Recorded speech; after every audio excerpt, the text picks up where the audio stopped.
వి gold trusted gold buyers. మీరు తాకట్టు పెట్టిన బంగారాన్ని విడిపించి ఈ రోజు ఉన్న మార్కెట్ ధరకు కొనబడును.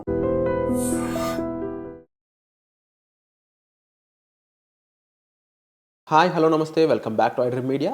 ఈరోజు మనతో ఉన్నారు హైకోర్టు అడ్వకేట్ అయిన పృథ్వీ గారు. ముఖ్యంగా కేరళలో సంచలనం సృష్టిస్తున్న ర్యాగింగ్ వీడియో ఏదైతే ఉందో దానికి సంబంధించి ఈరోజు ఎపిసోడ్. నమస్కారం సార్. నమస్తే విరాట్.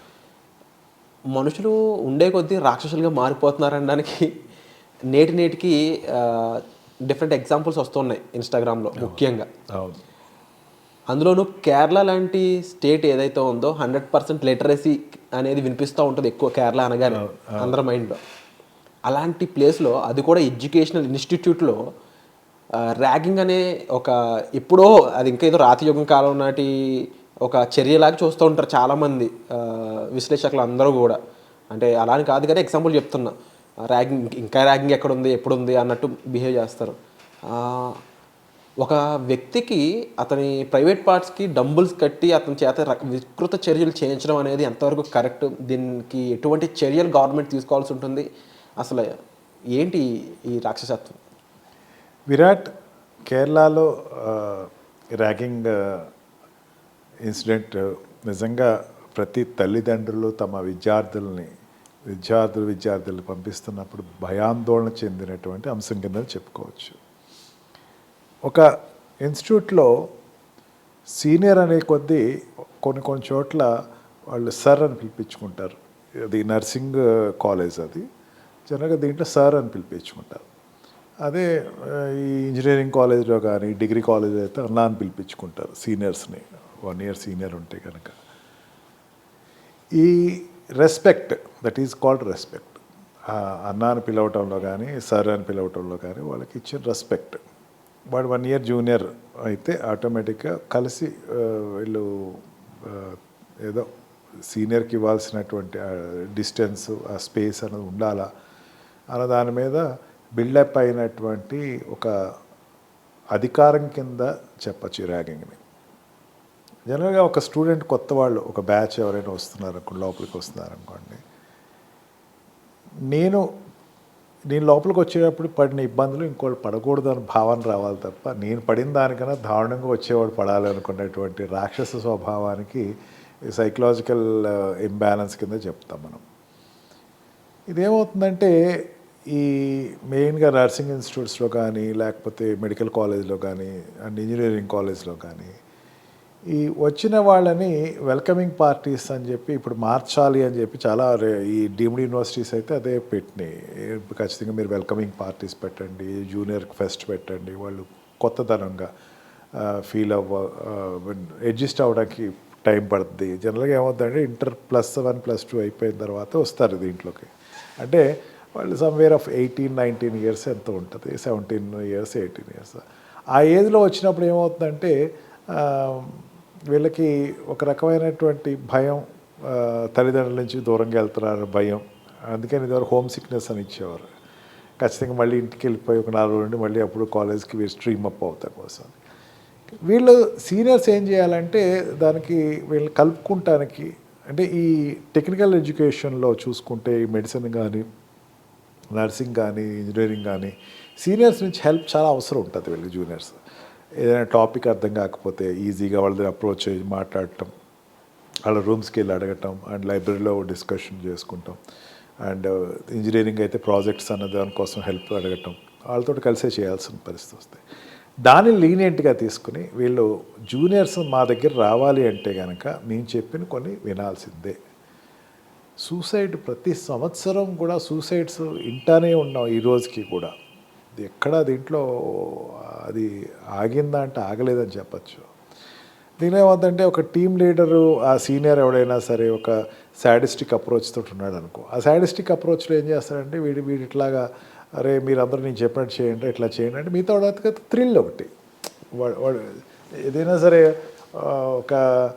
ఒకటి హింసించడం, ఒక కొట్టడం అంటే ఒక థ్రిల్.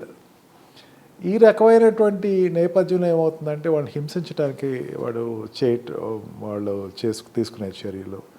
అండ్ చాలా కాలేజెస్లో ఇదివరకైతే ఆపోజిట్ సెక్స్ హెరాస్మెంట్ ఉండేది, అంటే అబ్బాయిలు అయితే అమ్మాయిలు ర్యాక్ చేశారు, అమ్మాయిలు అయితే కానీ అది రిస్ట్రిక్షన్స్ చాలా వరకు పెరిగినాయి.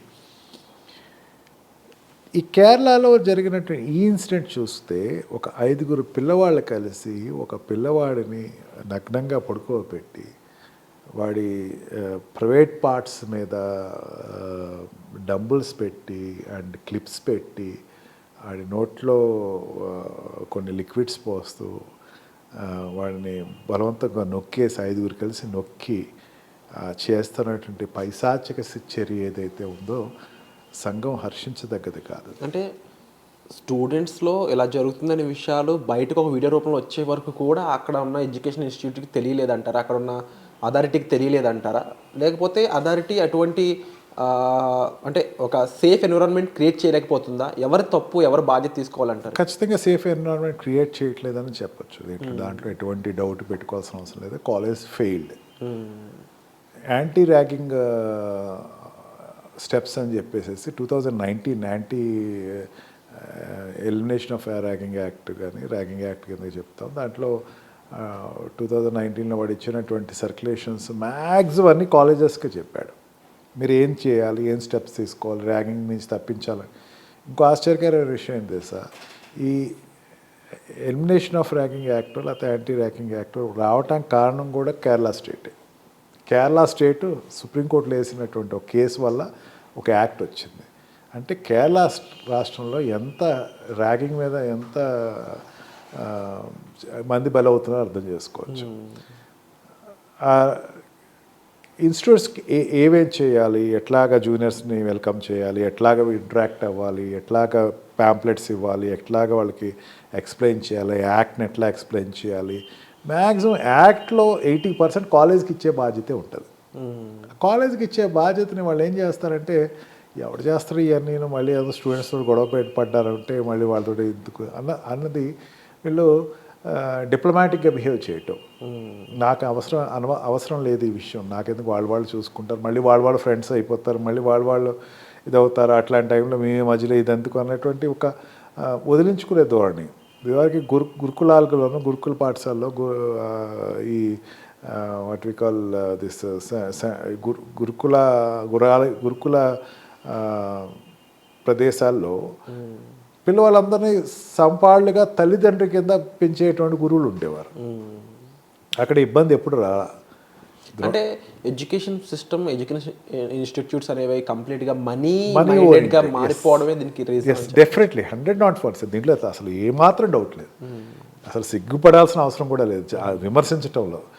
ఇన్స్టిట్యూట్స్ కేవలం ఏంటంటే నేను ఇయర్ పిల్లలు ఎంతమందిని జాయిన్ చేసుకుంటాను, వాళ్ళ దగ్గర నుంచి నేను ఎన్ఆర్ఐ కోటాలోనో మేనేజ్మెంట్ కోటాలోనో ఇన్ని ఫీజులు ఎట్లా లాక్కోవాలి, సిగ్గు లేకుండా మళ్ళీ దాని మీద ఒకవేళ ఆపితే కనుక హైకోర్టులకు వెళ్ళి సుప్రీంకోర్టుకి వెళ్ళి స్టే తీసుకొచ్చి మా ఫీజులు మాకు రావాల్సింది, మా మేనేజ్మెంట్ మాకు కోటాలు మాకు పోకూడదు. ఎందుకంటే ఇదే ఎడ్యుకేషనల్ ఇన్స్టిట్యూట్స్ ఏవైతే ఉన్నాయో, లేదంటే ఎడ్యుకేషనల్గా పేరు కాంచిన వ్యక్తులు ఎవరైతే ఉన్నారో, ఈవెన్ కేరళలో కూడా న్యూస్లో చూసినట్లయితే మీరు చెప్పిన విధంగా కొన్ని ఎడ్యుకేషన్కి సంబంధించి మీరు ఎందుకు ఇలాంటి తక్కువ చేస్తారని చెప్పి కోర్టులకు ఎక్కిన వాళ్ళు ఉన్నారు.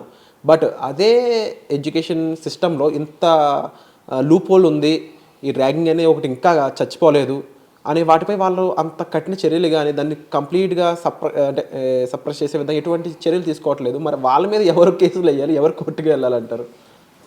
ఖచ్చితంగా దాని మీద కూడా institute also will be blocked if it all A case is filed. చాలా సీరియస్గా చెప్తున్నాను విరాట్, కేసు వెయ్యరు. అదే ఎందుకంటే పిల్లవాడు ఎడ్యుకేషన్ పాడైపోద్దేమో. ఇప్పుడు ఎట్లా అవుద్దంటే ఒక రకంగా చెప్పాలంటే మానభంగం జరిగితే కనుక ఆ తల్లిదండ్రులు ఖచ్చితంగా కేసు పెట్టరు. కారణం ఏంటంటే పిల్లవాడు సేమ్ విధంగా పిల్లవాడు ఎడ్యుకేషన్ ఇంక డాగ్మాలో పడుతుందని ఆలోచిస్తాడే తప్ప ఆ పిల్లవాడు తీసుకునేటువంటి తన పిల్లవాడు లాగా ఇంకొకళ్ళు ఎవరు తయారవ్వకూడదు అన్నటువంటి ఆలోచన పెట్టుకోరు. ఈవెన్ చనిపోయినా సరే, సూసైడ్ చేసి చనిపోయినా సరే తల్లిదండ్రులు కేసులు పెట్టరు విరాట్. ఎంత దారుణంగా పరిస్థితి అంటే తల్లిదండ్రులు కూడా చైతన్యం రావాలి. పిల్లవాడు ఏదైనా అవుతూ ఉంటే సైకలాజికల్గా it's a psychological issue, trauma ఉండిపోద్ది బ్రెయిన్లో. ఏదైనా మీకు ఒక విషయం చెప్తున్నాను, 80% ఎడమెంట్ చైల్డ్స్ అంటారు. ఎడమెంట్ చైల్డ్ అంటే పెద్ద అయిన తర్వాత కొంచెం స్టూడెంట్ లైఫ్ అయిపోయి జాబ్ జాయిన్ అయిన తర్వాత ఎడమెంట్గా బిహేవ్ చేసే చైల్డ్ అందరూ కూడా 80% ర్యాగింగ్ అండర్గోన్ అయిపోయారు అని చెప్పేసి ఒక రిపోర్ట్ చూశాను నేను. అంటే ర్యాగింగ్ అన్నది ప్రపంచంలో ఎక్కడా లేదు, మన భారతదేశంలోనే ఉంటుంది. దౌర్భాగ్యం ఏంటంటే ఉంటే కనుక అదేదో లైట్ వేర్ వే ఉంటుందేమో, కానీ ఇట్స్ అన్ ఎంకరేజివ్ వే. గాను క్విజ్ పెట్టు, డిబేట్ పెట్టు, వాళ్ళ ప్రోత్సహించు, టాపిక్స్ మీద అడుగు, ఏం చదివావు అడుగు, క్వశ్చనింగ్ అనేది ఎవడ ఆపరమంటలా, సీనియర్ కెన్ క్వశ్చన్. బట్ దారుణంగా ఈ నగ్నంగా పడుకోబెట్టి ఆ వ్యక్తి మీద అట్లా కూర్చుని చేస్తూ ఉంటే మేనేజ్మెంట్ కళ్ళు పోయినాయా అనిపిస్తుంది. ఖచ్చితంగా మేనేజ్మెంట్ పట్టించుకోవట్లేదు విరాట్ దీంట్లో. బికాజ్ ఇది నాకెందుకు హెడ్ ఎక్కువ, ఒక్కరోజు రాలా ఇది, ఒక్కరోజు ఏదో ఈరోజు నైట్ ఓవర్ నైట్ అయితే అనుకోవచ్చు. ఆ పిల్లవాడిని ప్రిపేర్ చేసి ఆ రూమ్లోకి తీసుకొచ్చడానికి స్పై సిస్టమ్ లేదు మేనేజ్మెంట్లో. ప్రతి కాలేజ్లోనూ హాస్టల్ ఉంటే కదా వార్డెన్ ఉంటాడు, వార్డెన్ అక్కడే పడుకుంటాడు, వార్డెన్ వెరిఫై చేస్తూ ఉంటాడు. వార్డెన్ ఏం చేస్తున్నట్టు? అండ్ ఆల్సో వార్డెన్ లేకపోతే కనుక అది పెద్ద ఒక వాచ్మెన్ ఉంటాడు, వీళ్ళందరూ ఉంటారు కదా. ఆ పిల్లవాడు అరుస్తున్నాడు కదా, కేకలేస్తున్నాడు కదా, ఎందుకు దాన్ని ఆపలేదు? అంటే ఇది కాకుండా ఒక నిస్సిగ్గుగా ఒకడు వీడియో తీసుకుని సర్క్యులేట్ చేయటం, మేము ఇట్లా చేస్తున్నాం చూడండి అని గొప్పగా చెప్పుకుంటాం. పైశాచికమైన చర్య. ఖచ్చితంగా ఇటువంటి ఈ యాక్ట్ 2019 యాక్ట్లో అయితే ఇన్స్టిట్యూషన్ క్లోజ్ చేయండి అని చెప్పారు.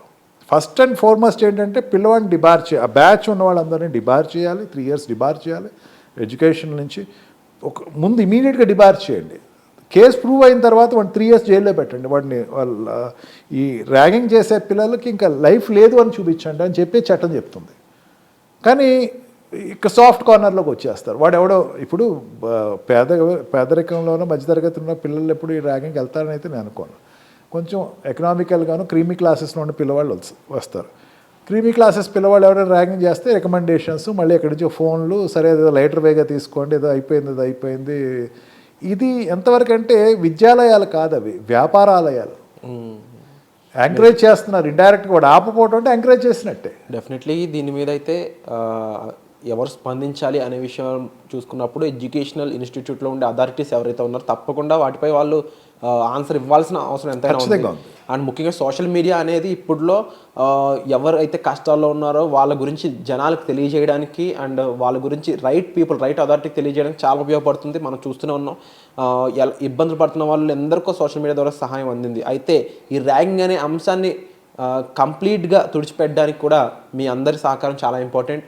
ఈ విషయాన్ని మరింతగా మీరు రైజ్ చేయాల్సిన అవసరం ఎంతైనా ఉంది.